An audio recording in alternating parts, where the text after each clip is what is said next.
Nimezaa saya. Sakana 20. Okay. Na charity.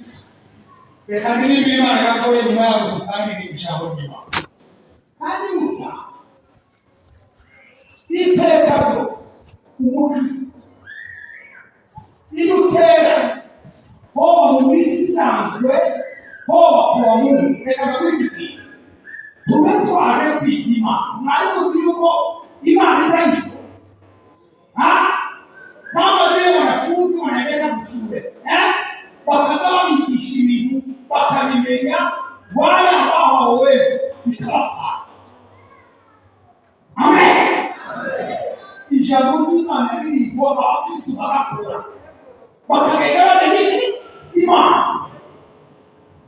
Mwaje ni imani, mzao za imani. Ili siku kilio uru Kristo. Haleluya. Nupige. Ukishindwa je hapo Mungu ina hela lakini wao wakashinda. Sema amina. Mtapokea mimi. Mungu awabariki.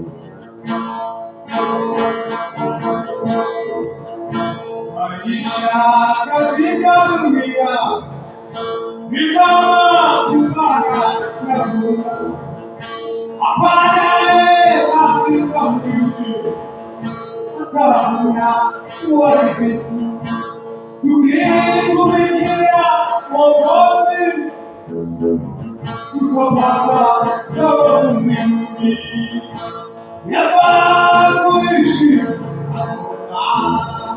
katika maneno ya Mungu. Wanema kubwa kabisa nimekumbaliwa na Mungu.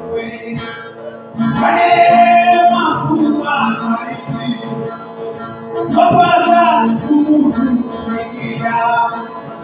Tuishi kwa nini Yesu yote na dunia nakuitangaza kifai cha kwetu kabisa. Nakuitangaza kifai cha kwetu kabisa. Wakristo wanapo mbinguni kumsifu Mwokozi. Na mimi nataka kuimba pamoja na wangu na kushukuru Mwokozi aliyekununua damu yake.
Milimo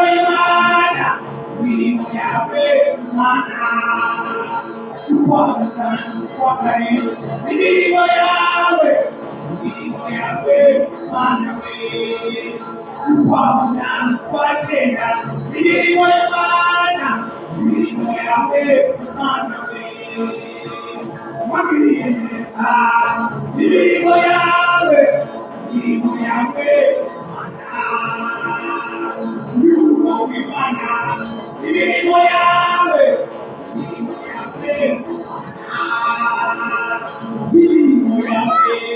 imirimo y'Imana, imirimo yawe Mana. Haleluya!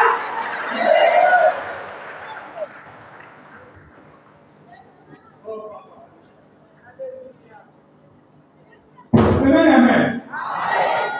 Mundazi imirimo y'Imana ni kugerageza kw'Imana n'imbabazi z'Imana n'urukundo rw'Imana byabane nawe. Amen. Kuva mu kwezi kwa mbere kugeza uyu munsi n'ikiganza cy'uhoraho Imana cyabane nawe. Ati Imana ni nziza, biriya n'ababarinzi bo hanze bareba basuguza Imana ikari irakuryamika ikakuzuza ukirira iyo ngiyo ikakurinda Satani n'ingabo ziwe. Tunaishi kwa neema ya Mungu. Amen. Reka twinjire mu mwanya w'ijambo ry'Imana. Amazina abacyari ayandi ni umubajije. Tuzahindurwa amazina tugeze mu kazi bw'umuco, kuko tuzaba twambaye n'umubiri mushya, umubiri utababara, umubiri udakena, umubiri udapfusha, umubiri utazo, tutakuwa tunafahamu mwili mpya n'amazina azoba mashya. Niba tuzafite amazina mashya yayangaya y'abapositeri b'Imana n'abategeka no. Amen. Nanjye nari kubasezera bakatetse mu buryo bw'ubutumwa, nafashe umwanya wo kubasezera kuko umunsi wa mbere nzasubira iwacu. Amen. Iwacu muri Amerika. Mwabigira neza rero. Imana rero n'ibihe yisigaye ibihindura ikagenda ibiduranya n'ibinaguhereza. Urabona ko ndabona izi myaka 40 ntabwo naraboneka mu myaka 23 wari yitwa Mugira kuja pasi abaswahili babo ni pone yacu jamu ko bigira komera isigaye ishamaso ariko ni icuti nani muri kibazo abantu babiri izi myaka 40 nabona abana bose n'abazayi ntabona semena mbere ubuye ukumva birageze mu musukuru umunani kwa neema ya Yesu. Leo Imana imaze kumuhamagara uretse mu bindi Imana yaguhamagara iraguhindura ikaguforma ikagukarifie. Leo Imana niyo guhamagara ni uri kuheza no inaiye uwezo Imana yakushije imabo jauna boneza teology. Amen. Ariko rero gishobora kwegera bire teology hano nako bya teology taraza mushengero ratonga yaratekanye. Mimi nimeshukuru kwa katika kanisa la Adventist. Hakiwa cyahabana ariko teology n'abandi kuzoziri kandi abantu bariga bigaragara.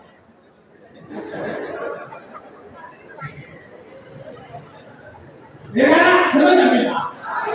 Muzabaza amateka ya Pentekoste, mubaza amateka ya Pentekoste, mubaza amashengero ya mbere, ari amashengero atambere. Abungeri Yesu bari kwandika gusa ariko bakayobora amatorero bwe. Amen.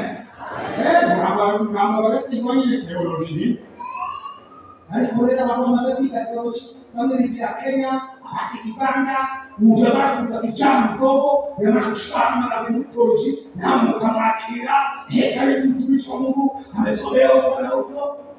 Kuna mwana wa jamii kwa bateka amamesa amote nuwakera kese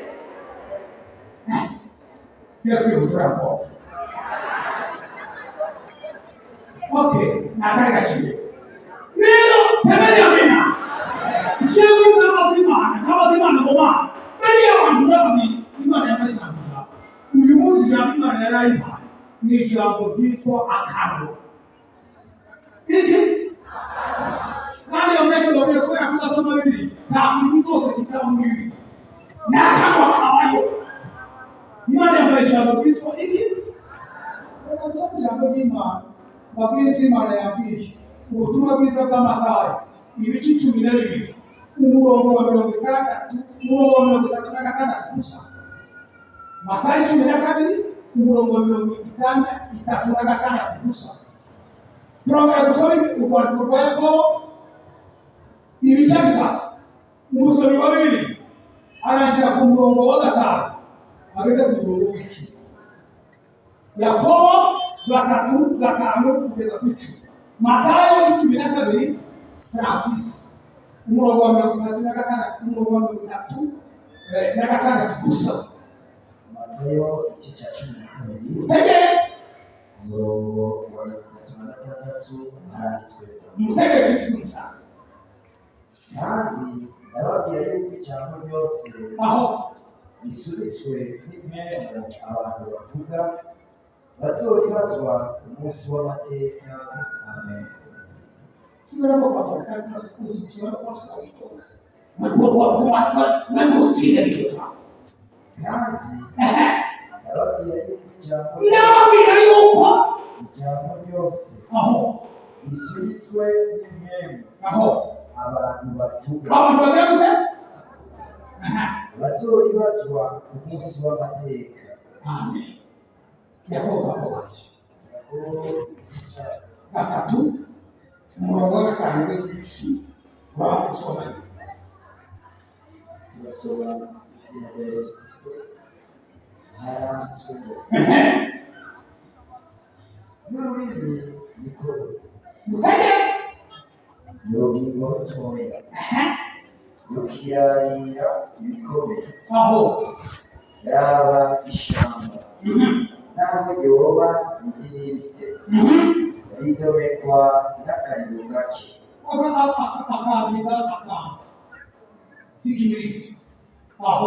Ururimi n'umuriro ni kibi kingana isi.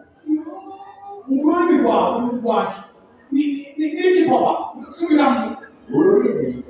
n'umuriro ni kibi kingana isi.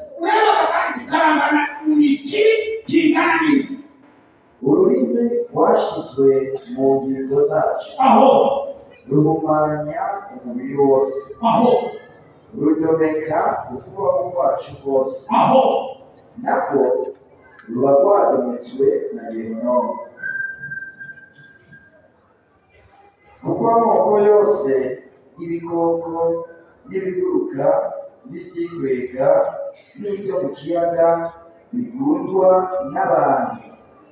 Ibiguruka no mu kirere n'ibyo mu nyanja n'ibindi bitegekwa biyoborwa n'abantu aho kandi barabikunze.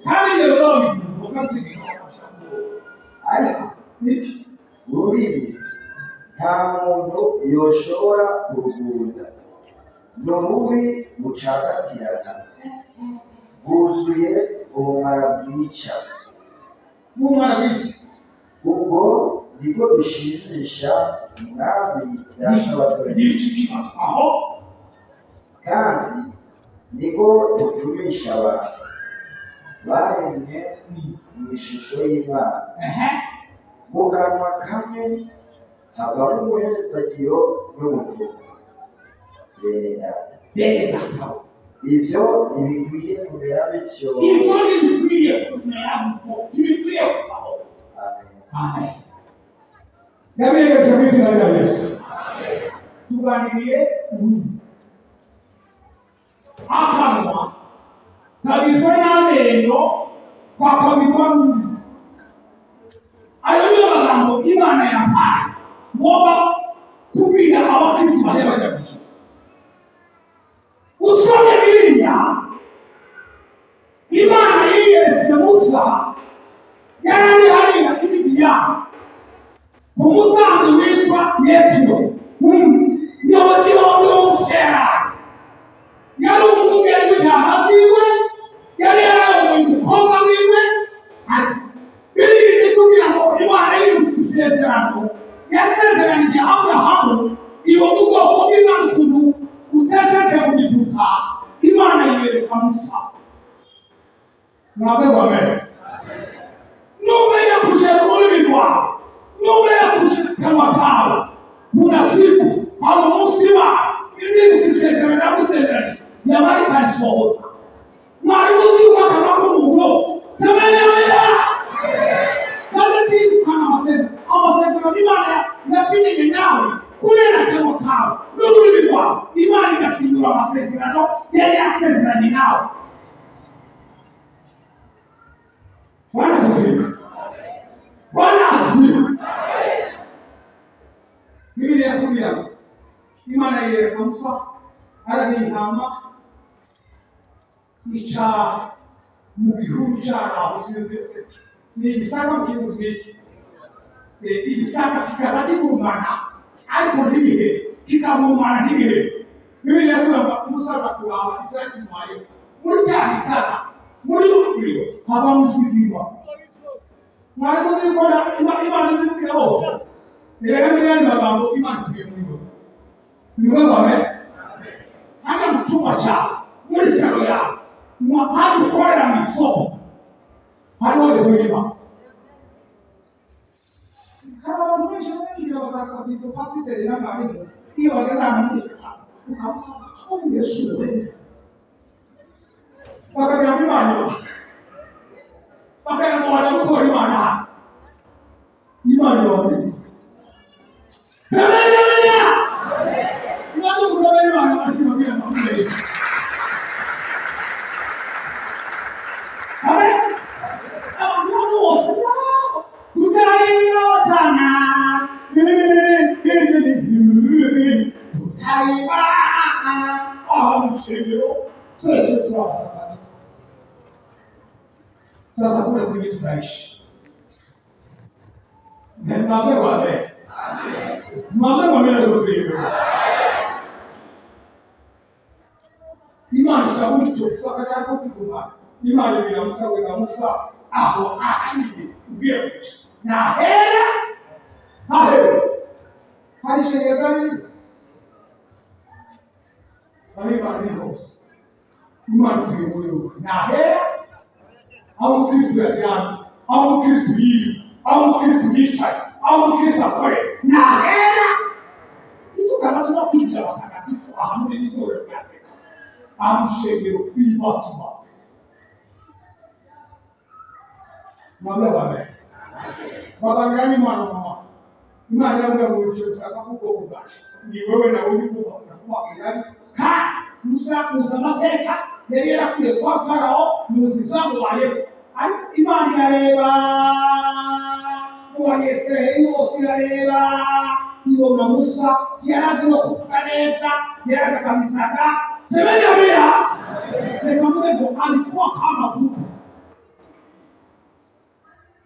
muri maruzi haba ndagabanye sahibos mukuru waroni mushikani yako nabane yandakushuri yare ndobo borusi mekubona maruzi kwa maneno maruzi bomba ikazawanyukusha mbona ubuzima bw'Imana rero bamwe mutambura mutupima wekiri wobesha abantu ako kanwa kawe ukabesha abantu ukariganya ugatera ariko muza muceceka mukumure samanyana ya mundu wo musonge akuma udafite probleme n'Imana haleluya. Musa reka kwitanga kuvuga ariko bibiri zitubwira ngo Imana iravuga ngo kugeza yamubwiye ngo amen.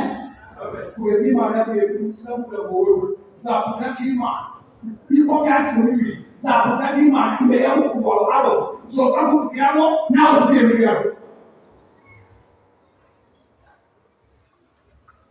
Amen. Musa wakuye ubwoko bw'Imana n'ikutambo uzabayeho reka ngitabukire icyo ushaka kuvuga abana n'Imana muri Bibiliya. Uyu mugabo uyu mu bantu bubashima bakayikirati uyu Musa. Bibiliya zitubwira hari abana b'Isirayeli bakoze ibyaha baranyaka akashuri Imana yababwiye kubahindura n'abicaho bose bamare wowe Musa uzokubwira ishyanga ribizahawe. Muri Bibiliya abantu bose babwiye Imana n'Imana barashakiye nk'abantu turiya keza ni Musa. Mwabona amen. Imana n'Imana bakareba turiya bakwiye Mungu bagawitonde abwira Imana bereka wo bica abanyekita bo babo barabananye. None kugiye Musa n'ababima arabo muri munabici mwicarira Imana ira mwabona bamena yewe mwabona bamena shengero lima semeni amina otu anamini jambo liziki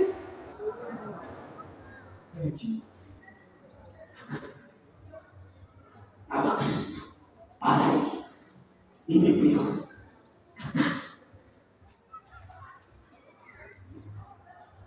ili kugira Musa yazamukaga akaja kumusozi kukunganima ili yakidamo atiyayo ayaganira n'Imana yakababwira aho gutindana n'abantu bavuga ibidahesheje Imana icyubahiro uzutindana n'abantu basenga amabuye.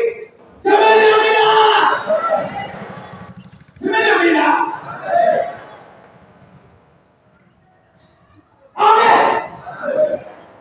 Aho gutebana n'abantu bavuga ubusa basenga abana batuka abana bagira ngo uzutindana n'abantu basenga Imana. Mama bame. Mama jana bamena rwose. Muri iki gihe basa ikibazo n'abakristo ijambo riza ruti hari bamwe rwanda ariko byitije biduki dina ndeka babiri. Yes. Mama bame. Yari kukwani. Yishisha bamu. Alikuwa mnyenyekevu. Yes. Yase kama magambo mali y'abakobwa n'abiki shobora mbere arareba bafite uyu mugabo arashusha kuko ibintu bimwe abantu bishimira Imana bishimira hari n'abandi bishobora gusenga abadayimoni bahunga ibitakaza birakoreka ba Petero n'abamariko b'abantu bose bakubwira ko hasi otuyesuwe imbere y'Yesu kimoshuye yateye Atuka makuru. Kwa nini? Misi naga. Abadayo. Hibu. Bile. Za. Araba kujishi. Yo.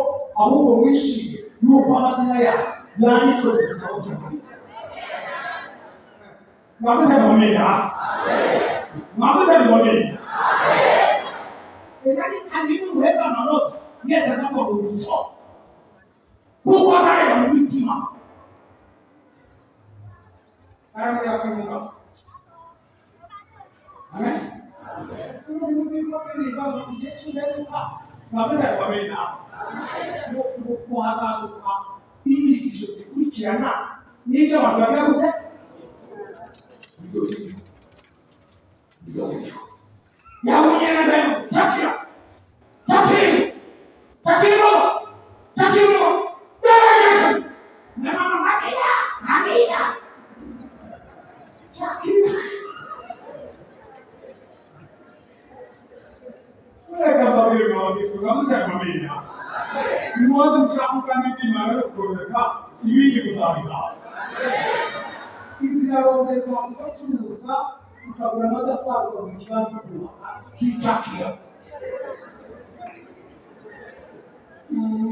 kukaho twabashije guca cyakiri imodoka kukaho mubaza abazifite baraziguze ibaca kugiye cyakiri imodoka ngo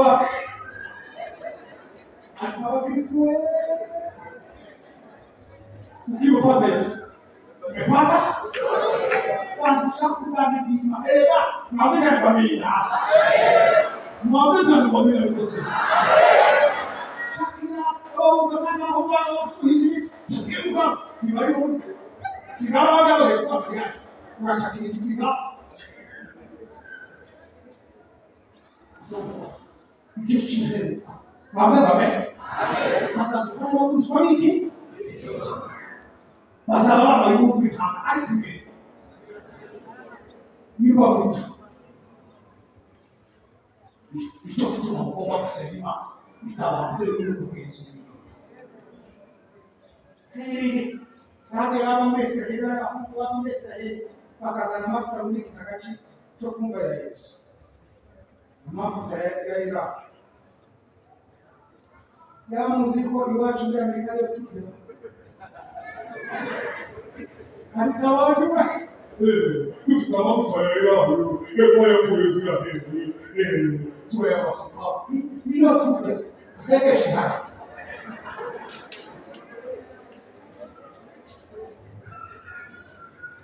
Amen. Sema amina. Yesu ni mambo yote, dunia yote, ukimpata yeye, akakuzungukia ulimwengu, tafuta Bwana Yesu, alipotolewa.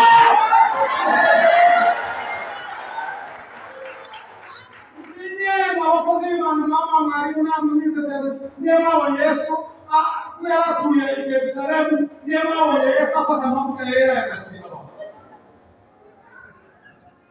ikitaka watu kumbe Yesu ndio kile mbona wa Yesu yeye faruka je parla parole de Dieu beaucoup de mabisa kwa hawini manakao ya sasa hivi tunaona kitu ni zatoka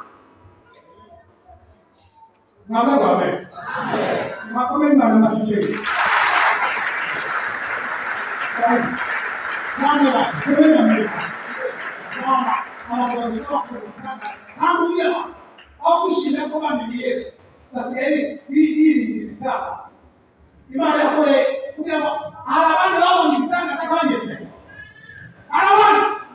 Alipomosema jambo sababu kwa kumima bali ndiye muka namo kana karabutu kamwa ile kuna mwenye anataka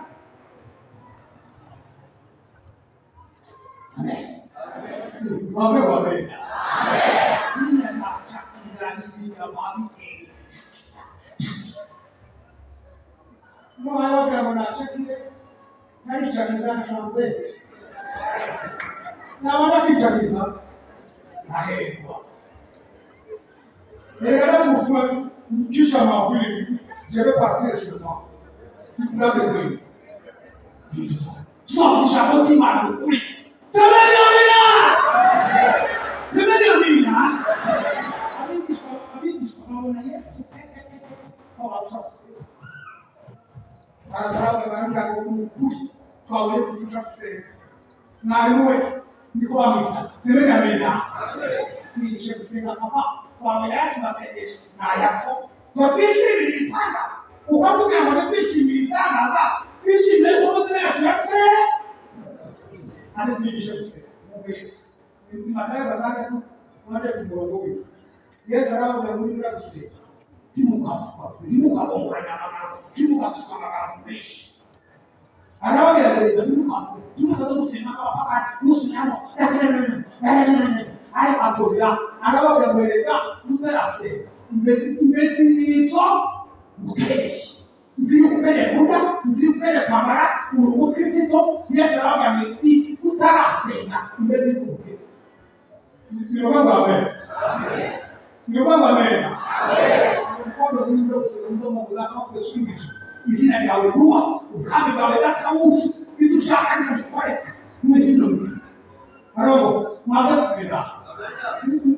duhaririza kuko nabyo duhagaragaye gute iyo sengesho yawe kazi abantu baragusengera n'ibindi imana baza bari n'indagara cyangwa se n'ibindi n'ibiki abantu barakarabye ugiye gusengera ibintu batangura mana data ibi bityo ubitubamo museze zavuye kumugara aho babiriye haranduye n'ubutaka babiriye biranduye uwiteka abana n'inka na fomi fumire fomi uyimegamwo angetume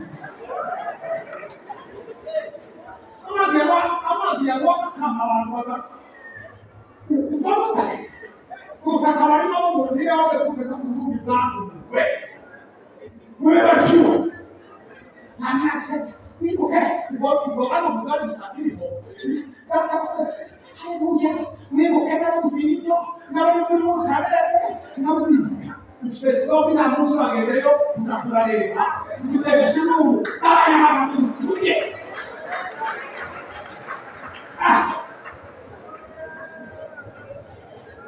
amagaro abantu bakabiri mu yakazanye kumuzana maduka uzoba bana we ibintu asante kuduhaye bitugereza bitsenga teka kuja musafumbire komini nizangere ibiki ubutaka bwanyu bwibwanyu urebakiwa n'umuntu niwo mpamvu gusenga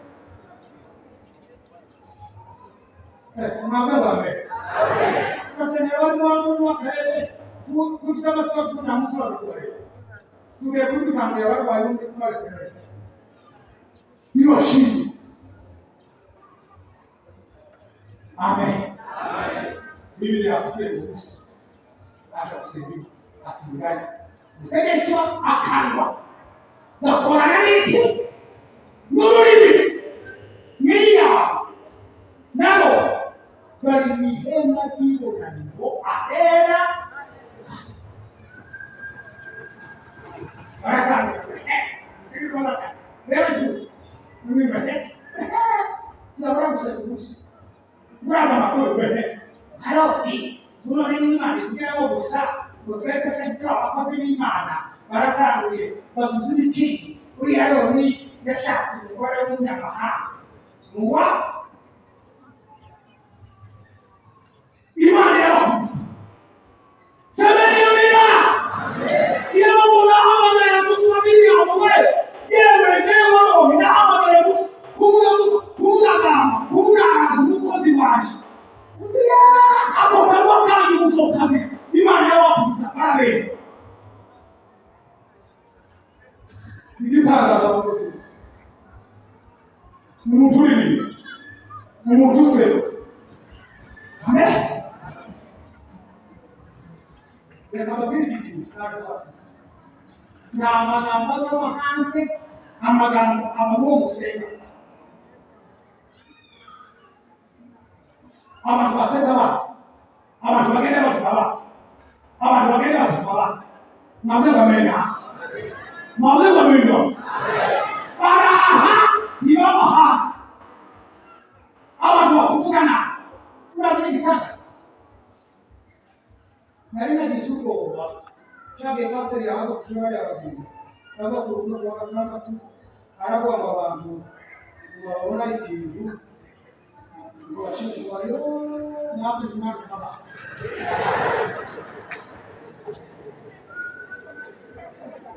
reka bagize isoni gusa pasi abanisha bagize isoni uzi ko hari igihe abana baririmba hamwe basengera hamwe umuntu akaba yakumva umukobwa nyamara akaba avuga basengera yego nashimye uriya mukobwa kuko karabasa umuririmbyi aririmbana n'abagenzi yakunze uriya mukobwa mwemusengera nawe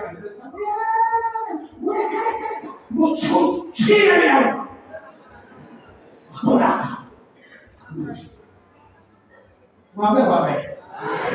mwamwe babenda uraririmba warabeki urasenga warabeki imana yambwiye ngo wewe urangije akamara ke mu kwawe kimyakabiri rero akamo kawe biriya yavuze ngo n'isoko iwe ntiyabamo amazi yose n'ayandi yaguteye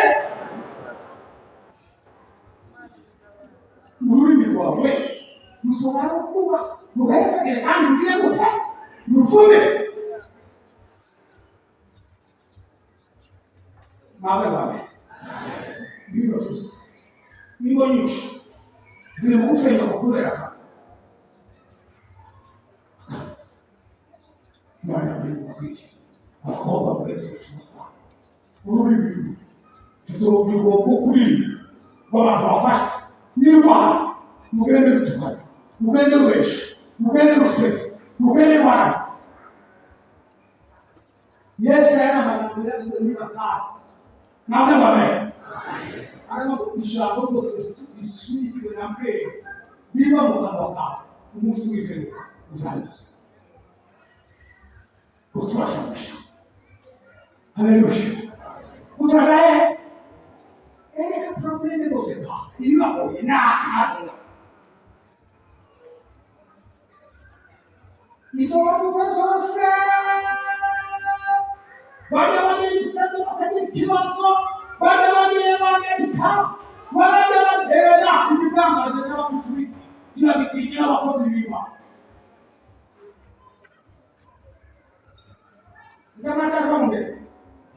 Namusaba zamacha kamunde ba. Mara. Mabeza ni wabenda. Mabeza ni wabenda. Akana. Nishamutos baso. Yuta. Muzari baso. Kami tu paradox ni nani swe. Nah, ini dia semua. Ada para semuanya untuk. Semuanya. Ngapa ini mana masih boleh?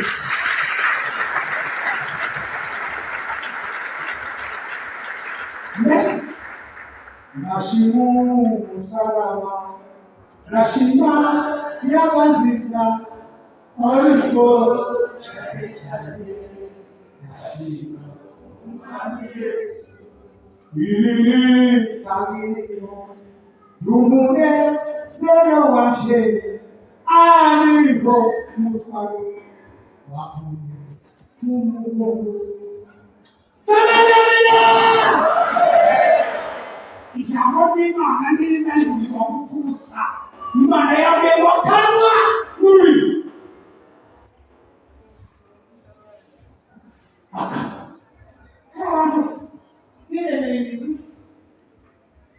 Guardando la cosa, non dicevo che fosse vero.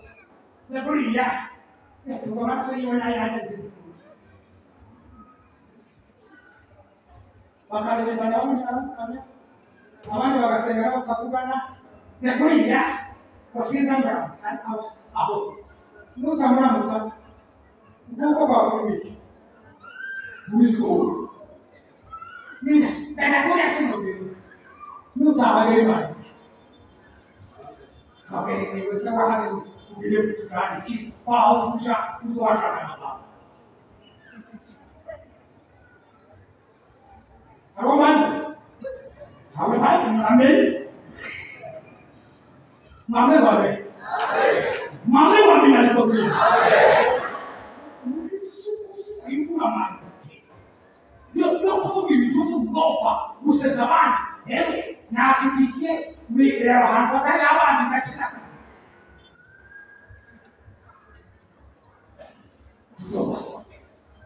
Kan musimnya sekali.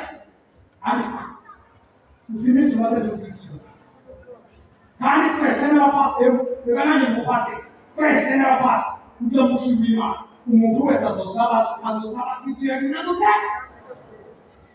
Kita jalan dokter masih. Maka musim baru campur. Maka sekali pas, aku suka juga. Ini dia mau bikin saya kan? Bikin kamera. Kamu dia untuk bicara cuma, nah nama untuk bicara mobil. Dia kamu sih. Sebenarnya, mana babe? Mana babe? Ini kamu ngaruh. Tuh muncul. Mana babe? Kurang baik. Dia baru apa? Dia apa?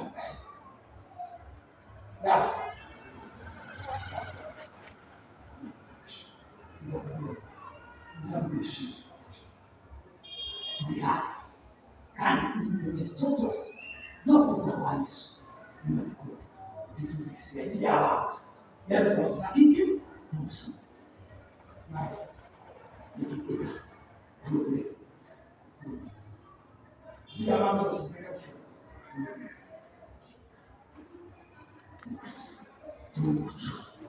tugomba kwejyamo byinshi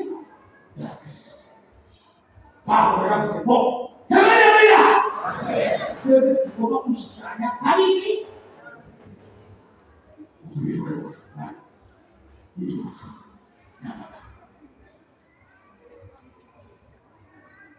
hari amagereza hari amakuru yishwa n'uri nta porogaramu uri reka nawe baravuga naje baravuga na Yesu baravuga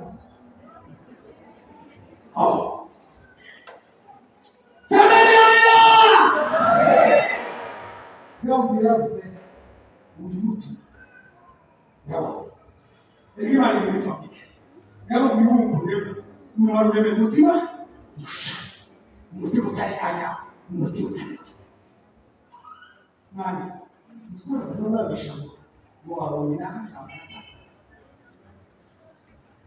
n'ukuri bakinjiza undi muri taki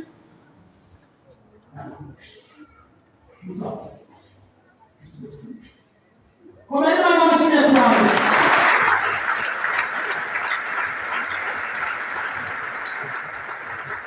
mwamwe mwamwe mwamwe mwamwe aya mateso aliwa mwamwe aliwa zame sachisi tugomba gushusha nandikisha tugomba guhikoza wema yemimanua watu wote wanakusoma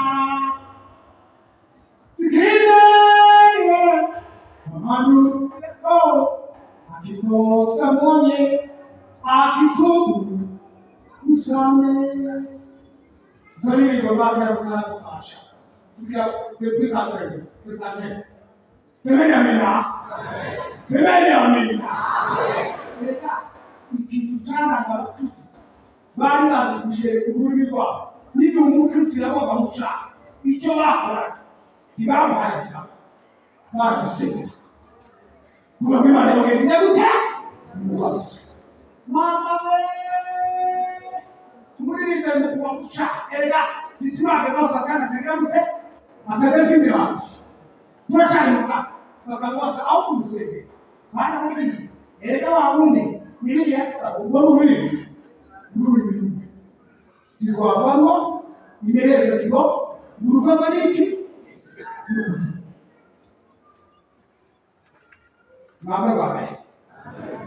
Mwamwe bame Imana yatugusha bito Mwakijisha Kuke kuangzuma Semeya Sengima nimo pembera Ileki na kanwaka Ega Nema gama kufamu Kuke kusonja Mwaka kufamu Ukani nipima ukani Ukani wani wawoso Kili kuyodo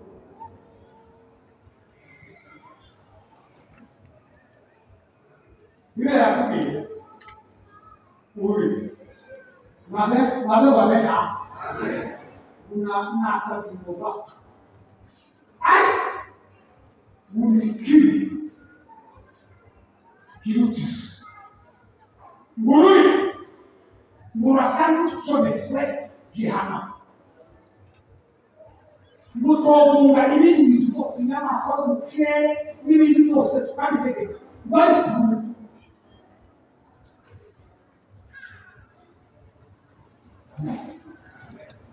Amen. Amen. Semeni amen. Semeni amen. Uzaba kamukuka, uzaba wabeshereshe, uzibindi, ariko reka kubwira ngo haracyari umwana wo kurya. Ukabwira Imana ngo sinakishimira.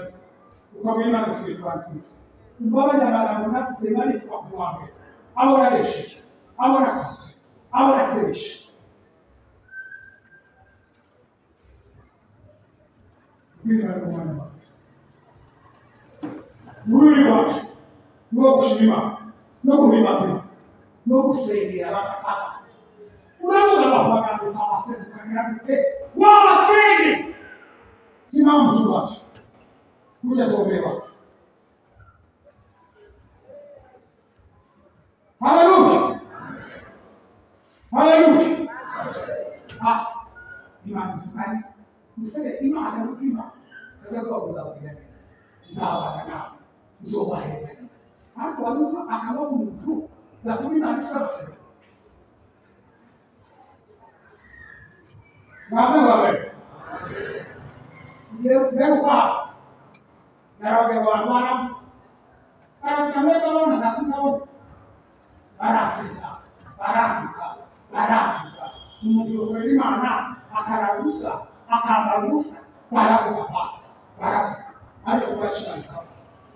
Nikamsema makabila wa Kristo. Amen. Nawe mwambie Biblia iliyoteka Kristo. Baada usemapo kaka.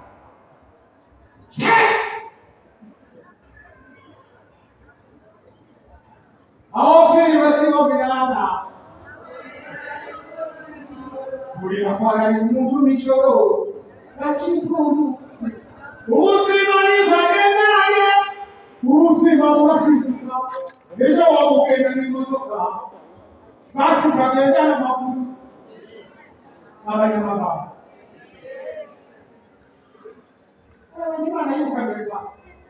Au kashagane. Kwa sababu masigara ya kimya.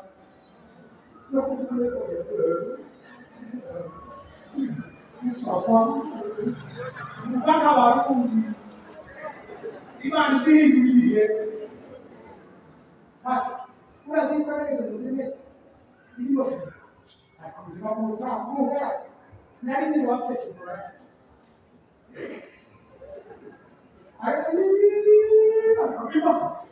Nari buku mana benda cara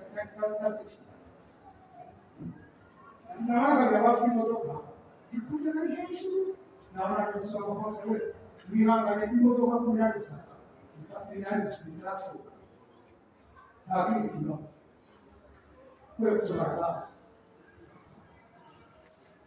Amin.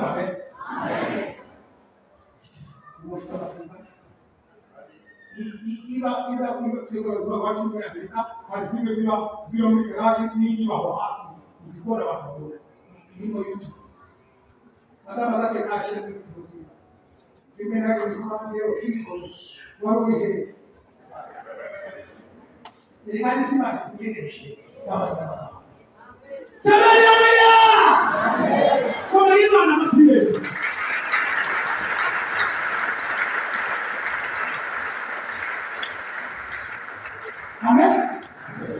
Amen. Dan itu pas uri apa? Kau uri dari tempat kalau seorang punya bicara kecil, akan mana yang kata makan itu kalau cisami kopi ini muizor, kalau cuma akan sore ya, kalau cuma itu sih, akan muizor. Apa? Semua orang kita tahu kan? Karena kita tahu mungkin kalau akan berat, bapak, kamu tidak bukan salah, bapak, belanda, bapak, belanda, kalau sudah bukan, kamu ini,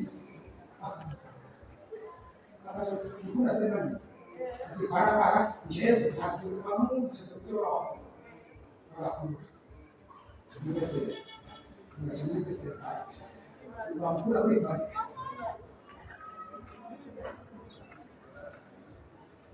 Akarwa sebenarnya makomeni wana mashini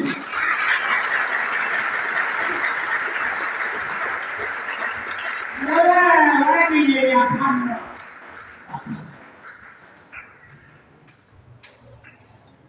Amen. Amen.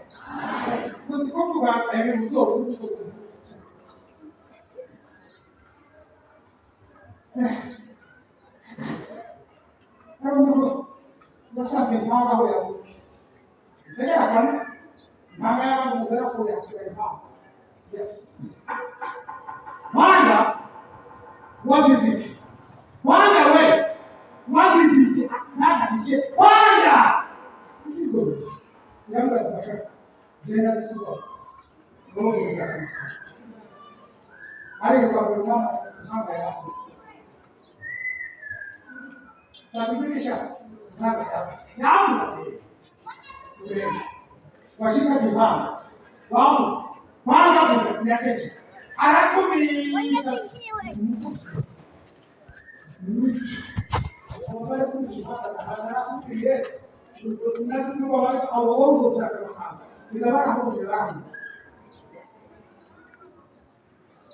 Imani tumaini. Semeni amina. Semeni amina. Semeni amina.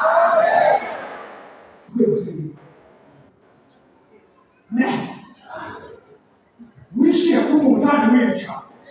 Ureba magambo wabuze muri maboko. Arachari imana achakumbilwa. Nyuma y'ibi ibyo twakoraga muri pass tuzera. Reka mbimubwire. Sengesho. Ni mu byabo.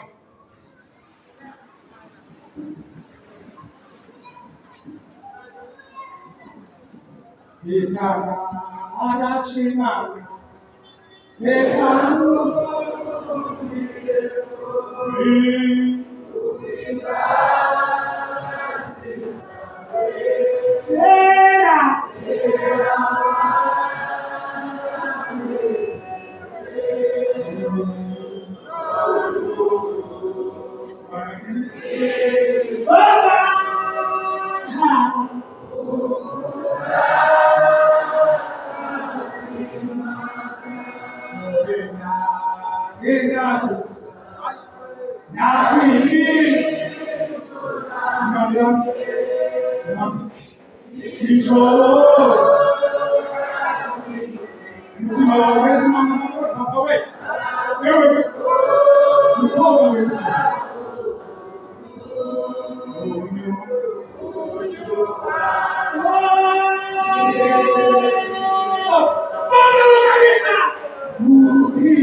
Amen.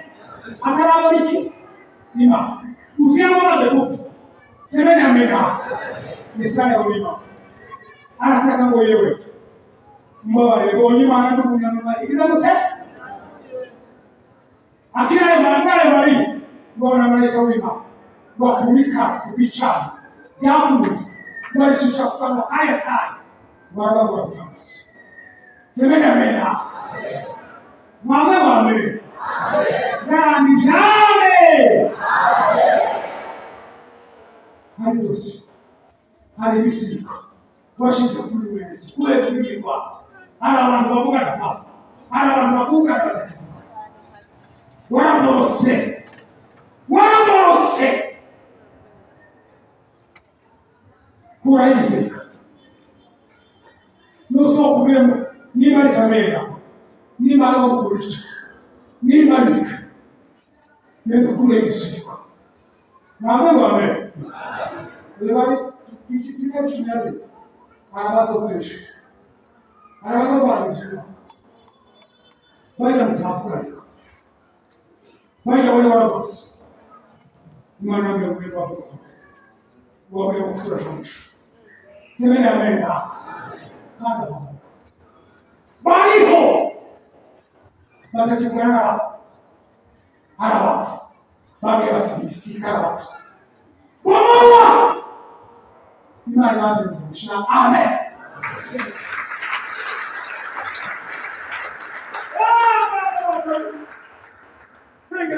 Tuliye kusema Bwana. Hali ya